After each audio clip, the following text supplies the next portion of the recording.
Mira, estuve leyendo estos textos sobre la locura en la época clásica y la verdad es que es un tema re interesante. Te lo resumo así nomás.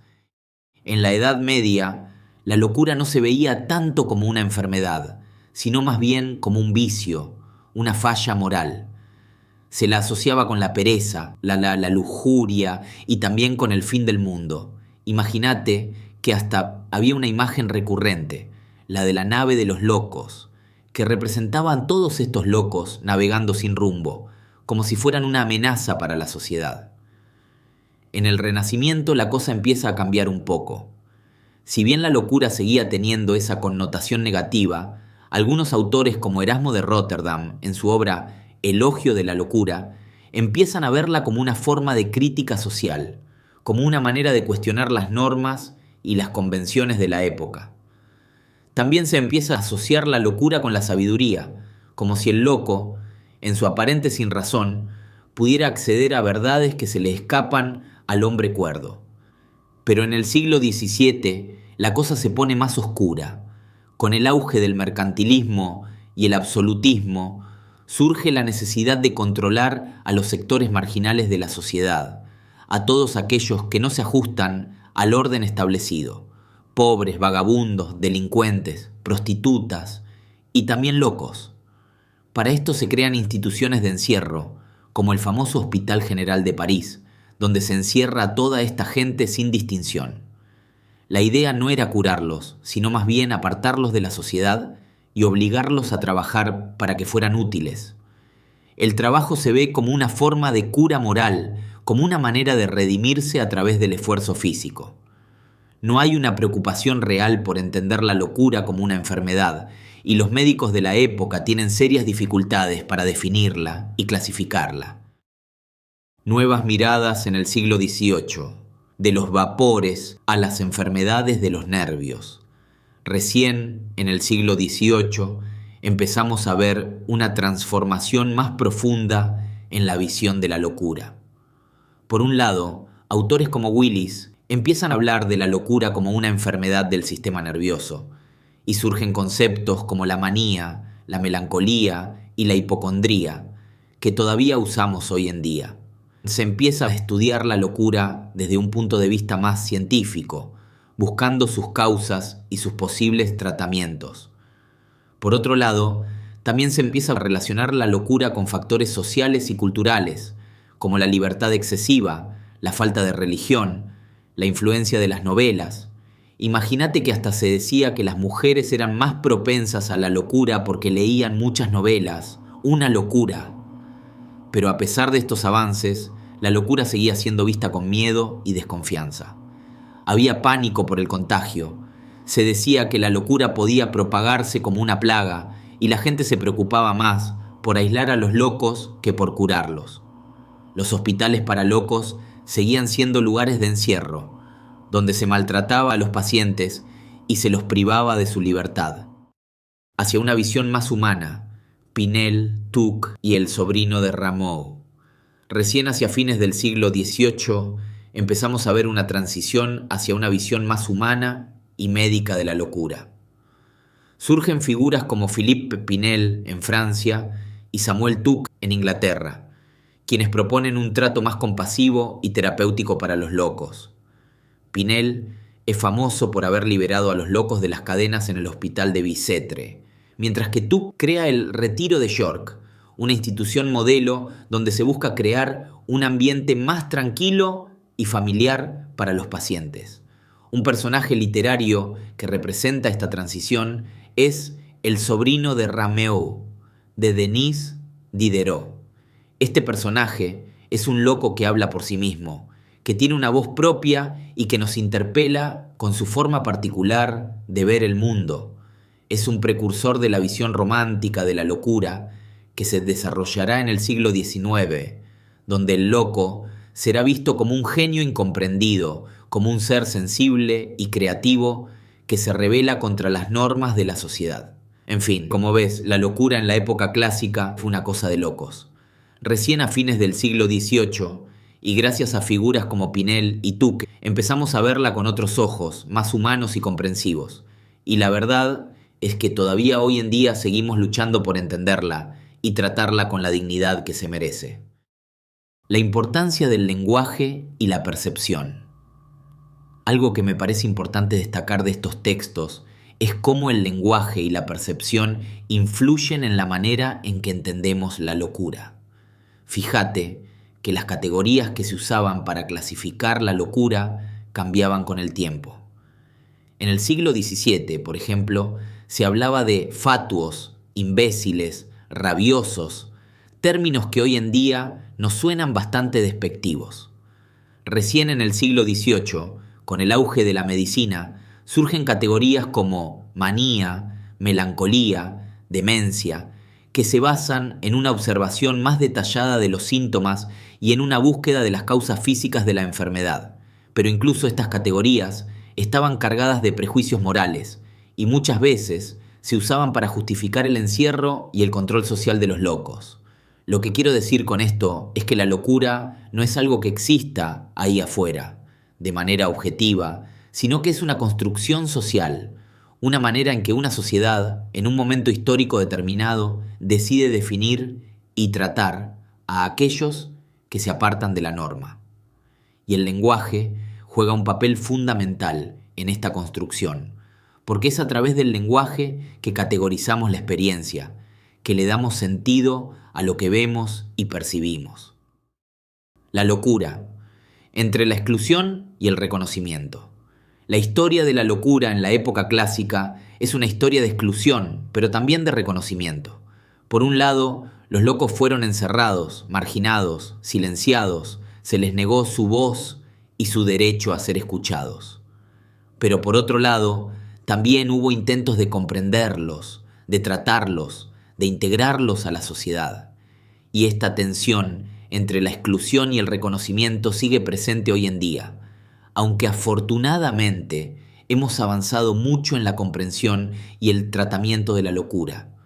Estos textos nos invitan a reflexionar sobre nuestra propia relación con la locura, sobre cómo la percibimos, cómo la juzgamos, cómo la tratamos.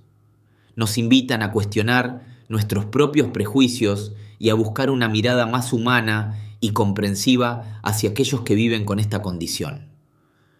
Para entrar en más detalles, los dejo ahora con nuestra inmersión profunda. Adelante, maestros. Bienvenidos a una nueva inmersión. Hoy nos adentramos en la historia de la locura en la época clásica de Michel Foucault. Porque la perspectiva de entonces era muy distinta a la nuestra. Foucault nos lleva a un viaje. Un viaje. Sí, donde la locura no es solo una enfermedad mental, ¿Entiendes? sino un concepto moldeado por la sociedad, por la historia. Y un ejemplo claro de esto es la imagen recurrente de la nave de los locos. La nave de los locos. Suena intrigante. Aparece en el arte, la literatura. ¿Y qué representa? Imagínate un barco a la deriva llevando a los locos. Excluidos de la sociedad. Exactamente, un viaje literal y metafórico. Como una expulsión. Piensa en la pintura de Hieronymus Bosch, La nave de los locos, Así, la conozco. o en el Narrenschiff de Sebastian Brandt. Interesante. Ambas reflejan las ansiedades de la época. El miedo a la sífilis. Claro, la sífilis causaba pánico en ese entonces. Sí, se percibía como un castigo divino. Un signo de pecado. Exactamente, la sociedad buscaba un culpable. Y aislaban a los infectados. En hospitales especiales, como a los leprosos en la Edad Media. Pero a diferencia de la lepra, la sífilis se medicalizó rápidamente, ¿verdad? Sí, se buscaron tratamientos. ¿Con qué? Con guayaco, imagínate. Era más preciado que el oro de América. Increíble. La sífilis pasó de castigo divino a enfermedad tratable.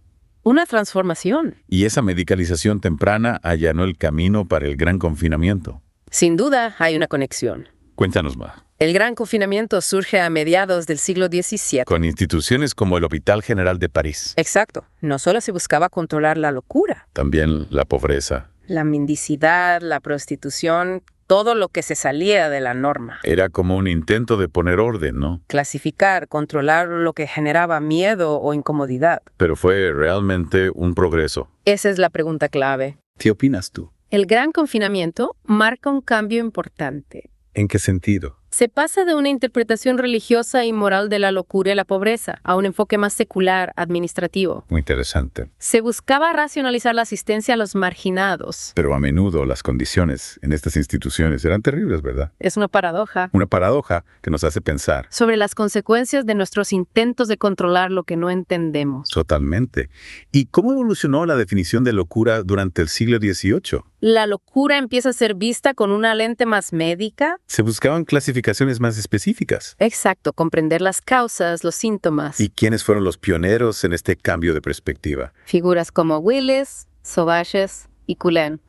¿Puedes hablarnos un poco más de ellos? Willis, por ejemplo, relacionaba la melancolía con un desequilibrio de los espíritus animales en el cerebro. Espíritus animales. Suena extraño hoy en día. Para ellos era una especie de fluido vital que controlaba las funciones del cuerpo. Qué curioso cómo evolucionan las ideas científicas. Y Sauvages era un gran clasificador. Desarrolló una nosología, Una nosología. una clasificación sistemática de enfermedades, Ya veo. donde incluyó diferentes tipos de locura. Jesús, ¿qué ideas aportaba? Él se centró en las enfermedades nerviosas, en el papel de las emociones, en la génesis de la locura. O sea que ya en el siglo XVIII se empezaba a considerar la influencia de las emociones en la salud mental.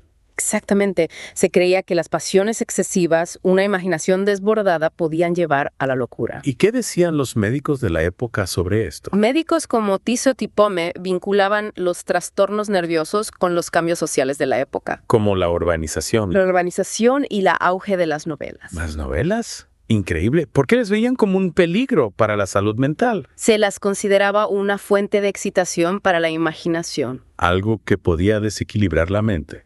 Es curioso, ¿no? En el siglo XVIII las novelas generaban la misma inquietud que hoy pueden generar las redes sociales o los videojuegos. Es cierto. Cada época tiene sus miedos, sus propias amenazas a la salud mental. Exacto. Y hablando de miedos, me imagino que los tratamientos para la locura en esa época no eran precisamente amables. Seguro que no, pero cuéntanos, ¿cómo se abordaba la locura desde el punto de vista terapéutico? Afortunadamente, a finales del siglo XVIII se produce un cambio importante. Un cambio. Se empiezan a abandonar los castigos físicos, el confinamiento extremo. ¿Y qué surge en su lugar? El concepto de tratamiento moral, centrado en restaurar la razón y el autocontrol de los pacientes. Tratamiento moral. Suena más humano. Figuras como Samuel Tuke en Inglaterra y Philippe Pinel en Francia fueron pioneros en este enfoque. ¿Y en qué consistía exactamente ese tratamiento moral? Se buscaba crear un ambiente tranquilo y ordenado en los asilos. Algo así como un ambiente terapéutico. Sí, se fomentaba la interacción social, se animaba a los pacientes a participar en actividades. ¿Qué tipo de actividades? La jardinería, la música, por ejemplo. Es como si se intentara humanizar el trato a los enfermos mentales. Un cambio radical. Y en cuanto a medicamentos, se utilizaban en esa época. Sí, pero no eran el centro del tratamiento. Se usaban para aliviar los síntomas. Exacto, pero se creía que la verdadera cura estaba en restaurar el equilibrio mental y emocional del paciente. El tratamiento moral se enfocaba en la persona en su totalidad, no solo en la enfermedad. Una visión integral del ser humano. Y me imagino que el surgimiento de la psicología como disciplina científica a finales del siglo XVIII también influyó en la comprensión de la locura. Sin duda, empiezan a surgir conceptos como la locura moral. Locura moral. Se refiere a trastornos del comportamiento, de la personalidad. Interesante. Un ejemplo fascinante es el caso judicial de Grasse en Francia. ¿Qué sucedió en ese caso? Grasse asesinó a su amante y su defensa argumentó que padecía de locura moral. Es decir, que su comportamiento era producto de una alteración mental. Exactamente. Un caso que nos hace pensar en la responsabilidad criminal. Sin duda, un debate complejo que sigue vigente en nuestros días. Si alguien comete un delito bajo una alteración mental, es realmente culpable. Complejo y fascinante a la vez. Este caso muestra cómo las explicaciones psicológicas empezaban a influir en el ámbito legal. Es un reflejo de cómo la sociedad intentaba comprender la mente humana y sus complejidades. Y hablando de la mente humana y sus complejidades, ¿cómo evolucionó la institución del asilo durante este periodo? El asilo experimentó una transformación. Pasó de ser un lugar de confinamiento. A un espacio dedicado al tratamiento y la rehabilitación. Exactamente. ¿Y quiénes fueron los impulsores de este cambio? Esquirol, discípulo de Pinel, fue clave en esta evolución. ¿Qué proponía Esquirol? La creación de asilos especializados con diferentes secciones para distintos tipos de pacientes. Una atención más personalizada. Se buscaba adaptar el tratamiento a las necesidades de cada paciente. Suena como un avance hacia una atención más humana. Sin duda, pero no exenta de contradicciones. ¿A qué te refieres? A pesar de las buenas intenciones, los asilos del siglo XIX a menudo se convertían en lugares de hacinamiento. Y de control social. Exactamente, se aplicaban métodos coercitivos como las camisas de fuerza o el aislamiento, La historia del asilo es una mezcla de luces y sombras. un reflejo de las complejidades de la sociedad y de la propia condición humana. Y hablando de la representación de la locura, ¿cómo se reflejó en el arte de la época? Artistas como Goya, Sade y Artaud exploraron el tema de la locura en sus obras. Reflejando las angustias y contradicciones de su tiempo. Goya, por ejemplo, en sus grabados de los disparates nos presenta imágenes grotescas, oníricas, Que evocan la irracionalidad, el horror, una inmersión en los rincones más oscuros de la mente humana. impactante. Y Sade y Artaud, ¿cómo abordaron la locura en sus obras? Sade explora los límites de la moral, la transgresión. A través de personajes crueles, libertinos, Exacto, presentando la locura como una fuerza liberadora. que desafía las convenciones. Artaud, por su parte, buscaba un arte que rompiera con las convenciones. Un arte que se conectara con las emociones más primarias del ser humano. Veía en la locura una fuente de inspiración, Una forma de acceder a una realidad más auténtica. una realidad que escapa a la razón, a la lógica, Fascinante como el arte puede ser un espejo de la psique humana. de sus luces y sus sombras. Y hablando de artistas atormentados, ¿qué hay de Van Gogh? Van Gogh es un ejemplo trágico de la relación entre el genio creativo y la locura. Su vida y su obra parecen inseparables de la locura. Sufría de episodios psicóticos. Y se suicidó a los 37 años, Sin embargo, en sus últimos años produjo obras maestras, llenas de color, movimiento, intensidad emocional. reflejos de su tormento interior. Van Gogh nos recuerda que la locura no es un concepto simple. Puede ser fuente de sufrimiento, pero también está ligada a la creatividad o una sensibilidad excepcional. La locura, un enigma que nos sigue desafiando hasta el día de hoy. Un fenómeno complejo que nos invita a cuestionar nuestras propias definiciones de normalidad. Y a comprender la diversidad de la experiencia humana. Aceptar que la mente humana es un laberinto lleno de misterios aún por desentrañar. Y en esa línea, volviendo a Foucault, ¿cómo se relaciona el gran confinamiento con el control social? Para Foucault, el gran confinamiento no fue solo una respuesta a la pobreza y la locura. Sino también una forma de control social. Exacto, una forma de controlar a quienes no se ajustaban a las normas sociales. A quienes se consideraba indeseables. Exactamente, las instituciones de confinamiento albergaban no solo a enfermos mentales, También a mendigos, vagabundos, prostitutas. a todos aquellos que representaban una amenaza para el orden social, Es como si la sociedad intentara limpiar sus calles. esconder lo que les resultaba incómodo. ¿Y no crees que esa tendencia a categorizar y controlar sigue presente en nuestra sociedad actual? Es una pregunta que nos invita a la reflexión. ¿En qué sentido? Pensemos, por ejemplo, en el uso de los diagnósticos psiquiátricos. Es que reflejan una realidad objetiva. O son una forma de etiquetar y controlar a las personas. Es un tema complejo, en duda. Que nos hace pensar en el poder del lenguaje, de las etiquetas. Y Foucault también habla de la importancia del discurso en la construcción del concepto de locura, ¿verdad? Totalmente. Foucault argumenta que el discurso médico sobre la locura no solo la describe. Sino que también la construía. Las categorías, las clasificaciones, las explicaciones que se utilizan no son neutras. Reflejan una visión del mundo, del ser humano. Exacto, la locura, tal como la entendemos, es en parte una creación del discurso médico. Una idea que nos invita a ser más críticos con el conocimiento que damos por sentado. A cuestionar la supuesta objetividad del discurso científico. Y a reconocer que el conocimiento está situado en un contexto histórico y social. La obra de Foucault nos ofrece una perspectiva crítica y reflexiva. Fascinante. Y hablando de la relación entre la locura y la razón, ¿qué nos dice Foucault? Para Foucault, la locura no es la ausencia de razón, Sino que tiene su propia lógica. su propio discurso, sus propias formas de ver el mundo. ¿Es posible entonces que la locura, en su aparente irracionalidad, pueda ser una forma de conocimiento? Es una pregunta que nos deja pensando. Puedo ofrecer una perspectiva diferente de la realidad. Foucault no nos da respuestas definitivas. Nos invita a considerar esa posibilidad. A lo mejor la locura revela aspectos de la realidad que la razón no puede captar. Una idea que nos abre la mente a nuevas posibilidades, sin duda. Y desde el punto de vista religioso, ¿cómo se veía la locura en la época clásica? Buena pregunta. ¿Qué papel jugaba la religión en la comprensión de la locura? La religión jugó un papel crucial, por supuesto. Se asociaba la locura con la posesión demoníaca. Con el pecado, los exorcismos y las penitencias eran prácticas comunes para tratar a los locos. ¿Y qué pasaba con aquellos que no se curaban con esos métodos? No siempre se les consideraba endemoniados o pecadores incurables. Había otras explicaciones. A medida que avanzaba el siglo XVIII, la perspectiva médica ganaba terreno. Se empezaba a distinguir entre la locura como enfermedad mental y la locura como posesión demoníaca, Sin embargo, la influencia religiosa seguía presente en el tratamiento moral, que buscaba la redención moral del paciente. junto con su curación física. Religión y medicina no eran fuerzas opuestas, sino que podían complementarse. Una visión integral del ser humano. Y Foucault también analiza la evolución de los tratamientos para la locura a lo largo de la época clásica, Así es, Foucault describe la transición de prácticas brutales como las cadenas, los azotes. a métodos más humanitarios como el tratamiento moral. Pero, a pesar de sus buenas intenciones, el tratamiento moral podía ser una forma sutil de control social, ¿verdad? Esa es una de las ideas más provocadoras de Foucault. ¿En qué sentido? No era un avance respecto a las prácticas del pasado. Sin duda lo era, pero también podía ser una forma de imponer las normas sociales a los desviados,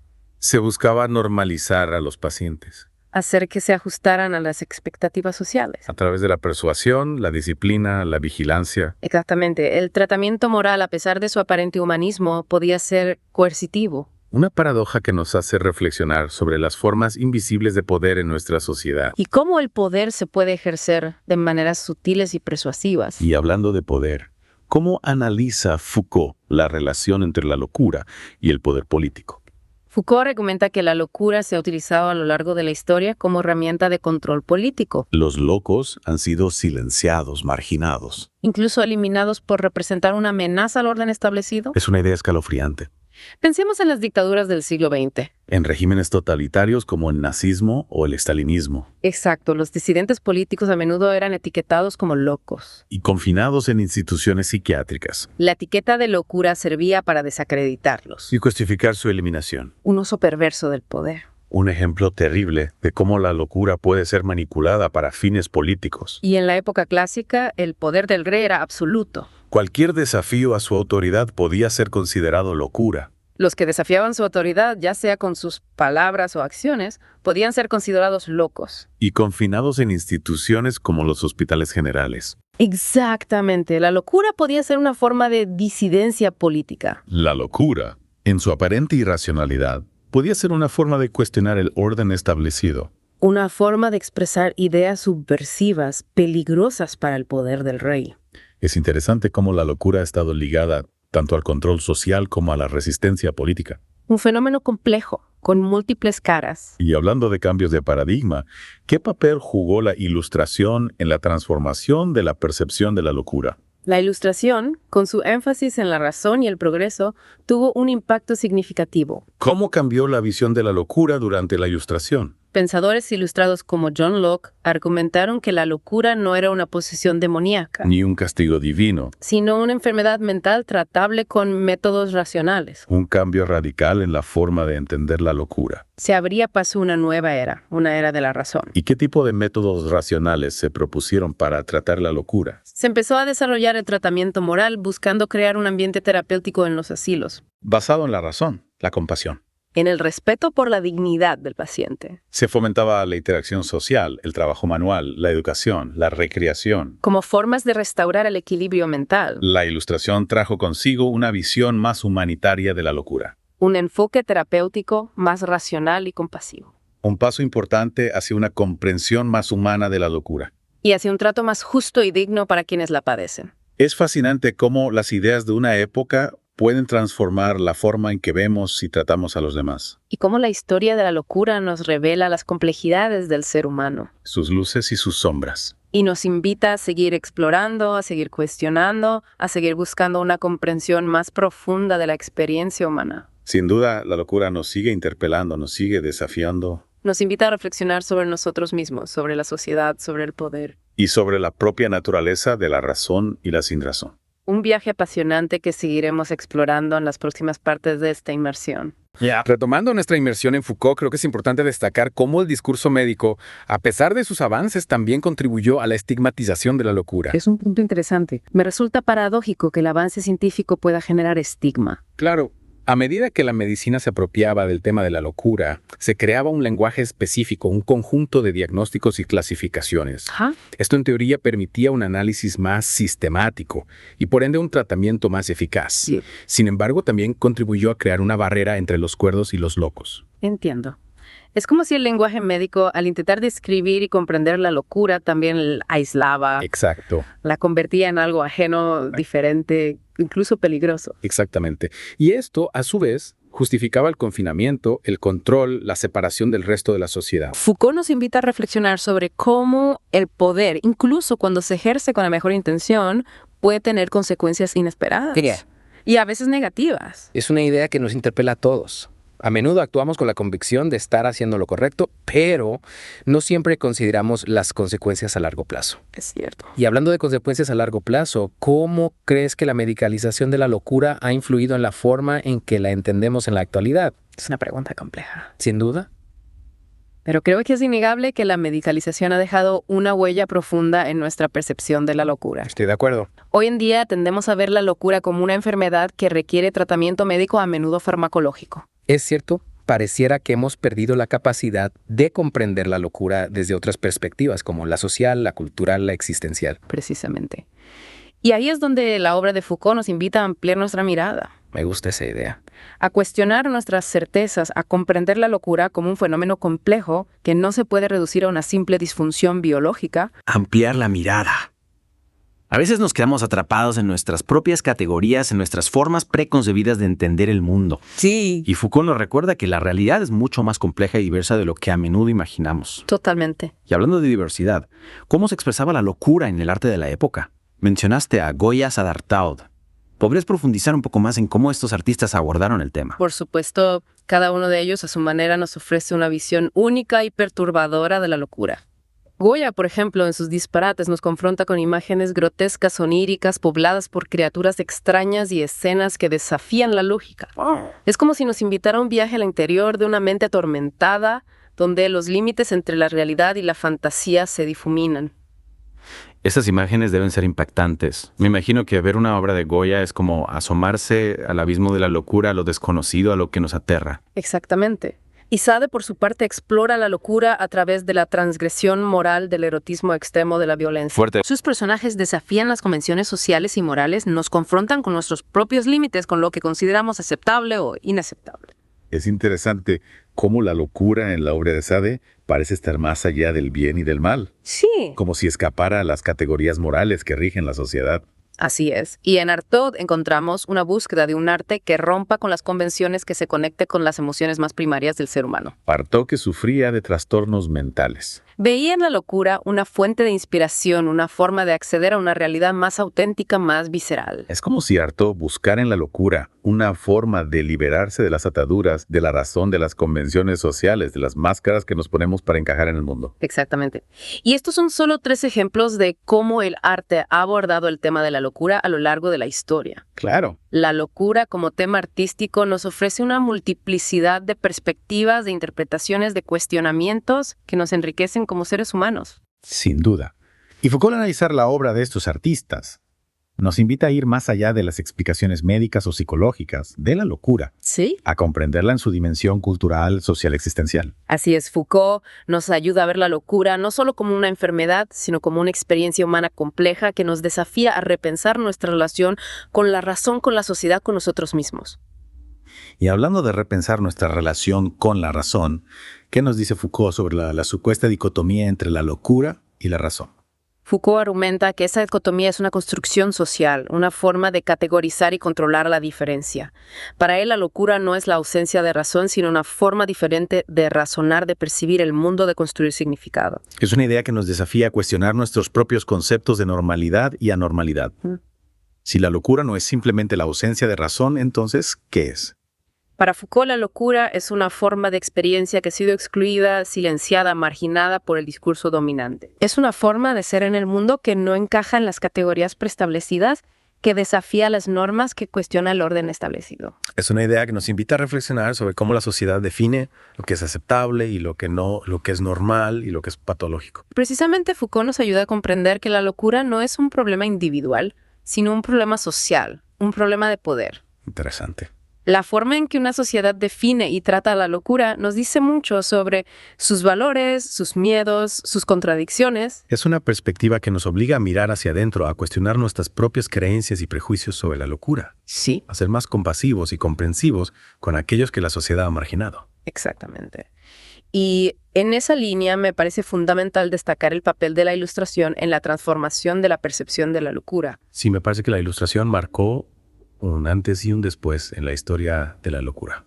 ¿Podrías explicarnos un poco más sobre esa transformación? Claro, durante la Ilustración, la razón se convirtió en el valor supremo en el criterio para juzgar todo lo demás. Y la locura, por supuesto, se vio como la antítesis de la razón, como una amenaza al orden y al progreso. Y entonces la ilustración, a pesar de su énfasis en la razón, también contribuyó a estigmatizar la locura. Sí, pero también sentó las bases para una nueva forma de entenderla. Pensadores ilustrados como John Locke argumentaron que la locura no era una posesión demoníaca ni un castigo divino, sino una enfermedad mental que podía ser tratada con métodos racionales. Es una visión que, a pesar de sus limitaciones, representó un avance respecto a las concepciones medievales de la locura. Sin duda, la Ilustración abrió la puerta a un estudio más científico de la locura, a una búsqueda de causas naturales y tratamientos racionales. Y en ese sentido, ¿cómo influyó la ilustración en el desarrollo del tratamiento moral? El tratamiento moral, como ya hemos visto, se basaba en la idea de que la locura podía ser curada a través de la persuasión, la disciplina y la creación de un ambiente terapéutico. Sí. Y esta idea se vio reforzada por los ideales de la Ilustración, que defendían la capacidad del ser humano para razonar y para mejorar a través de la educación y la moralización. Es decir, que el tratamiento moral fue en cierto modo un producto de la Ilustración. Exactamente. Y a pesar de sus limitaciones, el tratamiento moral representó un avance significativo respecto a las prácticas brutales del pasado. Es interesante cómo la historia de la locura está llena de paradojas, de avances y retrocesos, de luces y sombras. Así es. Y Foucault nos invita a explorar estas paradojas, a comprender la complejidad de la historia, a cuestionar las narrativas simplistas que a menudo nos contamos sobre el pasado. Y en esa línea, ¿cómo se relaciona la obra de Foucault con el concepto de poder? Para Foucault, el poder no es algo que se posee, sino algo que se ejerce. El poder no está localizado en un lugar específico, sino que está presente en todas las relaciones sociales. Ya.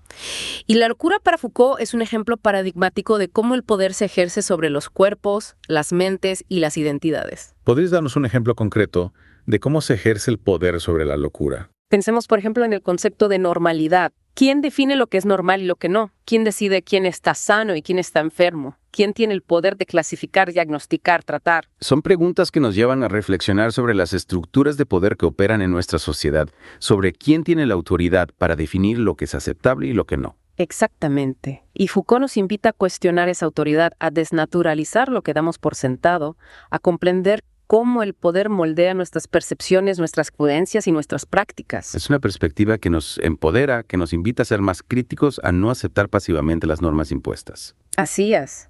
Y en ese sentido, la obra de Foucault es una herramienta valiosa para comprender la locura, pero también para comprender el mundo en que vivimos, las relaciones de poder, que lo configuran, las formas en que se construye la verdad y se ejerce el control. En esta última sección exploraremos cómo la locura se ha utilizado como herramienta de control político a lo largo de la historia. Foucault nos muestra cómo la etiqueta de locura se ha usado para silenciar, controlar y marginar a aquellos que desafían el orden establecido. Inquietante. ¿Podrías darnos algunos ejemplos? Empecemos por la época clásica. El poder del rey era absoluto. Claro. Cualquier individuo que cuestionara su autoridad, ya fuera con palabras o acciones, podía ser considerado loco. Y confinado. A instituciones como los hospitales generales. La locura se convertía en una herramienta para neutralizar a los disidentes. Exactamente. La locura, con su supuesta irracionalidad, se convertía en una justificación para la represión. Y esto no se limitaba a la época clásica. No. A lo largo de la historia, la etiqueta de locura se ha utilizado para desacreditar a opositores, políticos, líderes sociales, artistas e intelectuales que cuestionaban el poder. Como Galileo. Aunque no fue declarado loco en el sentido estricto, Galileo fue condenado por desafiar las ideas de su época. Su caso ilustra cómo el poder usa diferentes mecanismos para silenciar a quienes lo cuestionan. Y hablando de libertad de pensamiento, ¿cómo se relaciona la obra de Foucault con la crítica a las instituciones psiquiátricas? Buena pregunta. Foucault fue uno de los críticos más incisivos de las instituciones psiquiátricas, Para él, manicomio no era un lugar de curación. sino un espacio de control social donde se imponían normas de comportamiento, se reprimía la individualidad y se medicalizaba la diferencia. Es decir, el manicomio, a pesar de sus pretensiones terapéuticas, reproducía las estructuras de poder de la sociedad. Exactamente, Foucault nos muestra cómo el poder no se limita a la coerción física, sino que se ejerce a través del lenguaje de las normas de las instituciones.